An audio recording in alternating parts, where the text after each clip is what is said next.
Bonjour, je t'aime, moi non plus. C'est ce qui a toujours caractérisé les relations franco-russes, tendues ces temps-ci.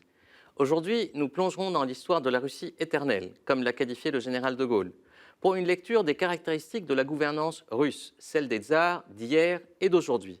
À l'occasion de la sortie du livre Histoire de la Russie d'Ivan le Terrible à Nicolas II, 1547-1917, aux éditions Taillandier. Nous y reviendrons avec son auteur, Pierre Gonod, professeur à Paris-Sorbonne et grand spécialiste de la Russie. Ne ratez pas en fin d'émission la voix de l'archimandrite Séraphim qui chante avec son cœur en araméen le psaume 53, une voix qui semble traverser des siècles de souffrances et d'épreuves, faite de larmes et d'espérance, qui a bouleversé le pape François lors de ses visites en Géorgie. Père Séraphim est le père spirituel de la communauté assyrienne orthodoxe qui dépend du patriarcat de Géorgie. Mais d'abord, nous débutons cette émission par le journal de l'orthodoxie. Bonne émission à tous.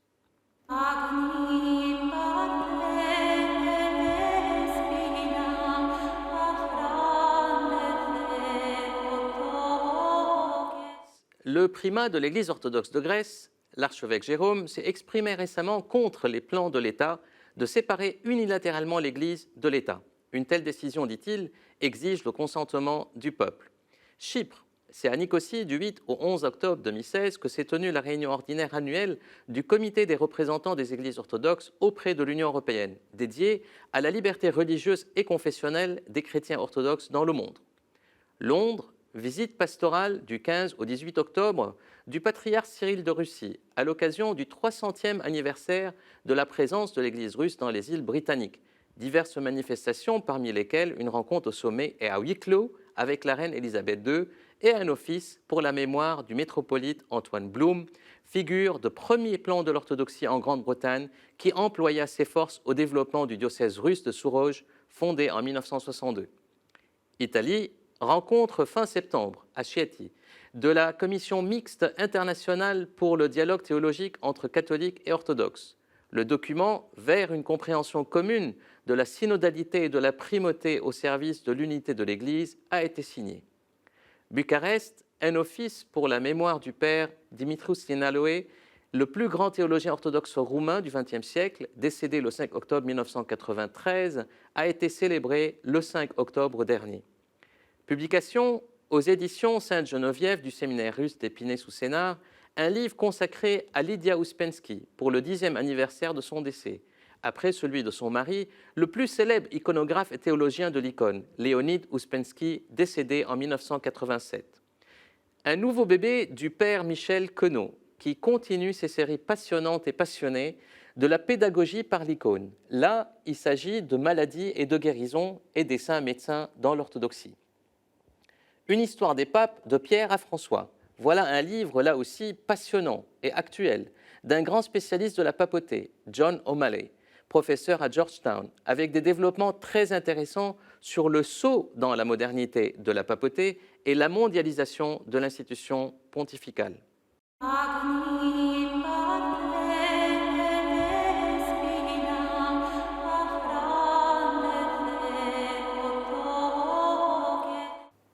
La Russie fait couler beaucoup d'encre ces temps-ci. Elle fascine, intrigue et suscite beaucoup d'ambivalence à son égard.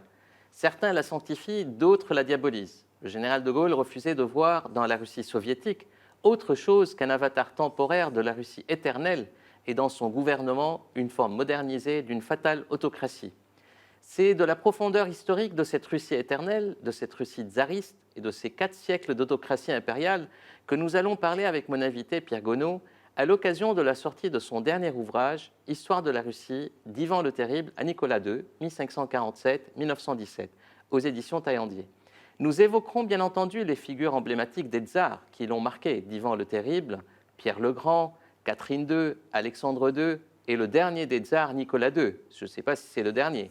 Le livre de Pierre Gonod est une mine d'informations. Il s'agit là d'une fresque historique qui met en scène brillamment les 3 temps, long, moyen et court de l'histoire russe, qui sait emboîter à la russe la grande et la petite histoire, une fresque riche en portraits, en contextualisation, et qui fournit non seulement des grilles de lecture pour comprendre la Russie d'aujourd'hui, tsariste aussi à sa manière, mais aussi des outils précieux de travail pour aller plus loin, des cartes, une bibliographie impressionnante, une fresque chronologique, tsar après tsar, des index de personnes et de lieux, ainsi qu'une généalogie des Romanov.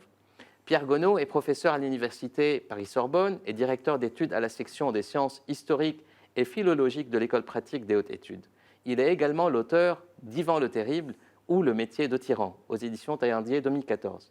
Pierre Gonod, bonjour. Bonjour. Vous commencez le livre par une question qui est très intéressante, c'est comme ça que commence ce livre. Comment devient-on tsar? Et puis, vous débutez le récit historique par le couronnement d'Ivan le Terrible le 16 janvier 1547. Et puis, vous poursuivez en écrivant « La Russie des tsars ou tsaristes se perpétue jusqu'à l'abdication de Nicolas II, le 2 mars 1917. Ensuite, tout change ou rien ne change. » Alors, comment devient-on tsar? Il faut se faire couronner dans la cathédrale de la Dormition à Moscou. Donc là, c'est un rite immuable, même si de temps en temps on ajoute quelques petits détails. Et même à l'époque où la capitale est à Saint-Pétersbourg, il faut venir à Moscou pour se faire couronner. Donc ça, c'est la vieille Russie qui garde ses droits. Ses droits et traditions. Alors, on va avoir un peu une sorte de vue d'avion sur les 4 siècles, je dirais, d'autocratie impériale un peu à la russe. Pour essayer de tirer les traits caractéristiques, où sont les facteurs de continuité et de rupture, je dirais, dans cette globalité, si on va voir les 4 siècles, je dirais, de cette Russie impériale? Alors, si on veut voir évidemment des ruptures, il faut dire c'est Pierre le Grand qui refonde cet empire. C'est la figure de la rupture. Mais d'un autre côté, l'autocratie, ça c'est le fil conducteur. C'est-à-dire que c'est un pouvoir qui vient de soi-même, du souverain lui-même, et qui ne peut pas être partagé. Il peut à la rigueur être délégué, mais jamais partagé, jamais séparé. Et là, Ivan le Terrible le dit dès le début, puisqu'il y a une polémique célèbre avec Andrei Kourbski, un prince quand même assez proche dans la généalogie, qui est passé à l'étranger après, en Pologne. Et Kourbski, lui, voit que le tsar doit normalement dialoguer avec sa noblesse, prendre conseil, écouter, et ne peut pas tout faire. Et Ivan le Terrible, lui, il dit « je suis le tsar » et les autres, tous, sont des esclaves. Alors par la suite, ça change finalement assez peu. Et surtout, jusqu'à Nicolas II ne peut pas jouer le jeu plutôt d'une monarchie parlementaire parce qu'il ne peut pas abdiquer même une parcelle de son pouvoir.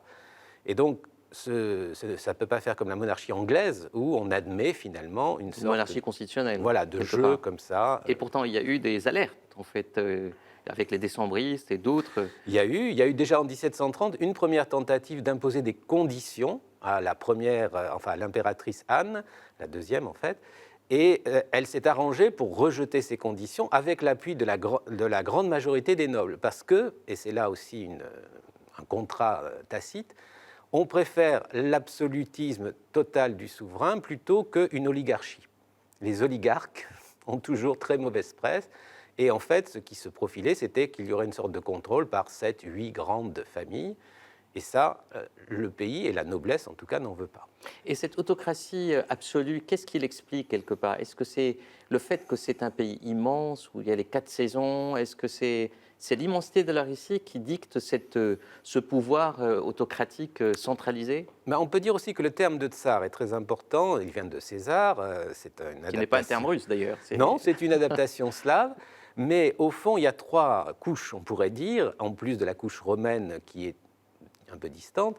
C'est d'abord le tsar David, c'est le roi de la Bible. C'est la royauté biblique. Ensuite, le tsar, ça a été aussi le khan tatar, donc c'est le joug mongol, et donc les Russes sont héritiers aussi de ce pouvoir. Et finalement, l'empereur, le basileus byzantin. Donc, à chaque fois des royautés sacrées, des royautés qui ne se partagent pas, et un pouvoir qui vous place tout à fait au-delà de la sphère de la noblesse, etc. Alors que dans d'autres pays, le monarque n'est que le premier parmi les nobles. Donc c'est ces 3 influences quelque part, c'est-à-dire le monde latin quelque part et germanique, le monde byzantin et le monde tatar, qui font que c'est convergent, voilà. Qui convergent, et ça c'est atypique, je dirais. Et puis il y a aussi l'idée que l'orthodoxie, effectivement, est la seule foi, évidemment, et la fameuse théorie de la Troisième Rome. Ouais. Donc, qui se met au point justement dans l'enfance d'Ivan le Terrible, en disant la première Rome, donc celle que l'on connaît, est tombée il y a longtemps, dans la mesure où les papes ne sont plus vraiment les gardiens de la foi. La deuxième, Constantinople, est tombée en 1453 au monde des Turcs, donc il en reste une, c'est Moscou, et il ne faut jamais oublier la suite, il n'y en aura pas de 4e. Donc si la troisième tombe, c'est la fin du monde. D'accord, d'où, je dirais, ce va-et-vient aujourd'hui aussi mais on reviendra sur cette question plus tard. Donc il y a quand même un universel, une mission universelle qui anime cette Un autocratie. messianisme russe. Un messianisme russe qui continue aujourd'hui dans la projection du monde russe, je dirais, à la fois en Russie, mais à l'extérieur. Si on revient un peu maintenant d'une manière plus rapprochée sur les figures, je dirais, il y a des portraits sur plusieurs tsars, en fait, tous les tsars pratiquement passent dans votre ouvrage, mais la figure emblématique, la première, c'est celle d'Ivan le Terrible, qui a marqué la Russie et qui continue à la marquer jusqu'à aujourd'hui. Voilà, qu'on retrouve régulièrement. On peut dire quelques mots sur... Ivan le Terrible est arrivé sur le trône d'abord en tant que simple grand prince, selon la tradition. Il avait 3 ans, puisque son père est mort très tôt.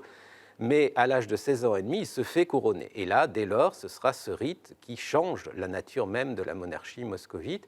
Et il investit cette fonction avec un art politique consommé, l'art des coups de théâtre, l'art de la religion, mais aussi l'art de la bouffonnerie, par moments, quelque chose qu'on retrouvera chez... Très antinomique dans sa personnalité. Ah oui, tout à fait, chez Pierre le Grand. Pierre le Grand aussi pratique par moments des mises en scène grotesques, etc.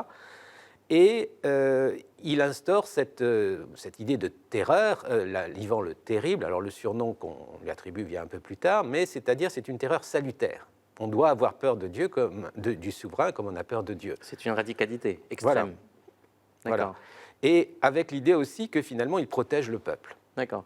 Après, on a Pierre le Grand, qui est quand même la figure, là aussi, antinomique, je dirais, d'une certaine modernité, du double visage de la Russie, le visage qui se tourne vers l'Occident et le visage qui se tourne vers l'Orient. C'est toujours cette ambivalence entre Orient et Occident en Russie. Voilà, donc Pierre le Grand se veut par moments un élève qui apprend à faire le soldat, le charpentier, qui apprend les langues étrangères. Ah oui, et qui excessivement méthodique. Il paie de sa personne aussi. Mais en même temps, il a une idée, évidemment, de sa fonction, de la haute dignité de sa fonction, et puis il va ajouter quelque chose qui n'existait pas jusque-là, c'est-à-dire qu'il se donne le droit de choisir son successeur. Donc là, il brise la tradition de succession familiale. Alors ça provoque cette période du XVIIIe qui est celle des révolutions de palais, puisque en fait, très souvent, le souverain ou la souveraine n'a pas le temps ou n'a pas le goût de nommer son successeur, ou celui qui vient après est renversé, et donc là, c'est un peu le chaos. Et Paul Ier, qui succède à sa mère, non sans mal, Catherine II, lui, va décider qu'on revient au système traditionnel, primogéniture, mâle, plus de femmes, surtout. Et donc là, on vient à Catherine II, qui est quand même la figure centrale aussi de la féminité au pouvoir. Mais de la féminité, je veux dire, c'est une main de fer dans un gant de velours. Alors, le style de Catherine II, c'est une combinaison, c'est Vénus et Minerve, les deux figure féminine, avec une touche aussi de masculinité. Au fond, elle joue sur tous les tableaux. Et ce qui est aussi très paradoxal, c'est qu'elle est allemande, de père et de mère, mais elle a épousé un successeur désigné, Pierre III, qu'elle renverse au nom de la Russie, en disant « je suis plus russe que lui ». Alors elle s'est effectivement convertie, elle est orthodoxe, elle a appris le russe, elle a fait de gros efforts, et elle prend sa place, et elle règne pendant 30 ans. Et dans l'imaginaire des Russes, Catherine II reste quand même la figure non pas de l'étrangère, mais de la vraie Russe. Ah non, de la vraie Russe et de celle qui a réussi à abattre la Pologne et à conquérir la Crimée, Bien sûr. Qui évidemment sont deux adversaires historiques que la Russie avait eu beaucoup de mal finalement à vaincre. Alexandre II. Alors c'est le dernier tsar réformateur, parce qu'on distingue en général tsar réformateur... Quelqu'un de très policé aussi. Voilà, ouvert sur l'Occident, plus soucieux de d'une image, disons, aimable de la Russie, et les tsars conservateurs comme Nicolas Ier et comme ceux qui succéderont à Alexandre II, Alexandre III et Nicolas II. Donc il a la tâche immense d'abolir le servage qui existait depuis plus de 200 ans et qu'il faut supprimer sans provoquer une guerre civile. Aux États-Unis, on abolit l'esclavage, ça aboutit à la guerre de sécession. On peut dire qu'il a réussi. En même temps, on voit très bien que la monarchie se lance dans ses réformes et ne va pas jusqu'au bout. Et c'est très difficile de réformer la Russie, même d'en haut, même avec tous les pouvoirs. Et c'est là qu'effectivement, on peut se poser la question, est-ce que ce régime est réformable? Est-ce qu'il est condamné d'une certaine façon? Et là, c'est un débat qui est encore très actuel parmi les historiens et parmi ceux qui s'intéressent à la Russie en général. Nicolas II, on arrive, qui est le dernier tsar, si on peut s'exprimer comme ça, parce qu'en fait, vous dites que le tsarisme continue même après Nicolas II, d'une certaine manière, le tsar rouge avec Staline et d'autres. Mais est-ce que la chute de la maison des Romanov était la chute de la Russie? Est-ce que c'était inéluctable? Parce que quand même, en 1915, il y avait des agitations sociales un peu partout, dans différents pays, pas qu'en Russie. Et la Russie était un pays où on pouvait aller investir, d'où l'emprunt français, par exemple, en 1915. Il y avait des promesses. Qu'est-ce qui fait que la chute est arrivée? C'est la défaite. C'est-à-dire que c'est un régime qui s'est toujours bâti sur la conquête, sur l'expansion, et les démentis, les défaites, comme la guerre de Crimée, comme la défaite face au Japon en 1905, suivie donc en 17 d'un désastre, on est en train de s'effondrer, là, ça ébranle en retour tout le régime. Un peu d'ailleurs comme le Second Empire de Napoléon III, la défaite de Sedan, donc c'est la fin du Second Empire, même si ce n'était pas si mal débrouillé jusque-là. Et il faut ajouter aussi quand même que cette guerre de 14 a défait pratiquement tous les empires existants, sauf l'Empire britannique, qui fait partie des vainqueurs et qui avait déjà su un peu évoluer. Donc la Russie, comme l'Autriche-Hongrie, comme l'Allemagne, comme l'Iran, enfin la Perse ou l'Empire ottoman, se sont effondrés en tant qu'empire. Après, on voit qu'il y a une ténacité, ce qui fait que ça se recompose. Oui. Et donc la Russie soviétique, c'est un retour de la Russie, mais sous autre forme. Du point de vue géopolitique, oui. Le général de Gaulle refusait d'appeler les soviétiques soviétiques, il les appelait les Russes. Voilà, oui. Ben là, il y avait cette idée qu'effectivement, malgré les apparences, c'était toujours au cœur de la substance, c'était l'État russe et la nation russe, même si c'est un empire et un État multinational. Ça, c'est quelque chose qui est très important aussi. Et donc, cette continuité, d'ailleurs, votre livre, en fait, on le sait, le Staline est appelé le tsar rouge, donc il y a le siège du gouvernement, toujours le Kremlin, donc il y a les facteurs de continuité, il y a des facteurs de rupture. Mais comment on peut lire la Russie d'aujourd'hui? Le retour de la Russie sur la scène internationale, est-ce qu'elle revient aussi dans une forme d'ambivalence, dans une forme de pathologie, je dirais? Est-ce qu'il y a inéluctablement une incompréhension, une mésintelligence avec l'Occident? Est-ce que l'Occident et la Russie, c'est incompatible?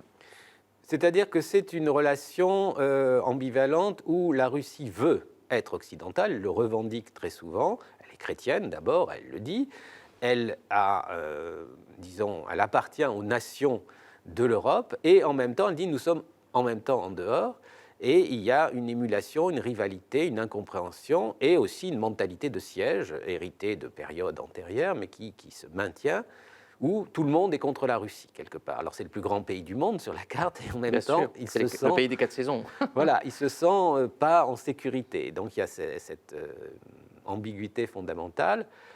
Après, ça dépend, mais même chaque souverain, on pourrait dire, ou chaque chef d'État russe passe par plusieurs phases.